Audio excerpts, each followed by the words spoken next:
मग त्या तुकोबारायांना प्रश्न विचारला, जगद्गुरु तुकोबारा, अहो तुम्ही या महाराष्ट्राला, या भारत देशाला एवढी नवीन विचारधारा दिली आहे, एवढी नवीन तत्व सांगितलेले आहे, हे पूजा पाठ बंद करा, देवाची भक्ती बंद करा, अमुक तीर्थयात्रा करू नका, हे व्रत करू नका, आणि मी ज्या पद्धतीनं सांगायलोय ही विष्णूची महापूजा आहे, याचा अनुभव घ्यायची गरज नाही असं तुम्ही बोलताय.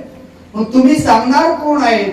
मग असा प्रश्न त्या काळातल्या केल्या लोकांनी प्रश्न तुकोबारायला.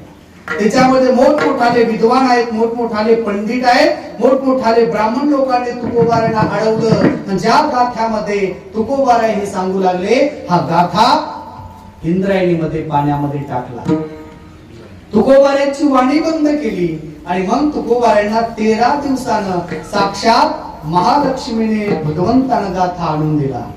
मग तुकोबाराय पुन्हा गाथा उपदेश करायला लागले. तुकोबारायांना अनेक समाज प्रश्न विचारायचा, तेव्हा जगद्गुरु तुकोबाराय त्यांना उत्तर देतात, राजांनो तुम्ही आम्हाला काय सांगता रे? तुम्ही थोडा अभ्यास केलाय पुराणाचा, शास्त्राचा, वेदाचा, पण खरा वेदाचा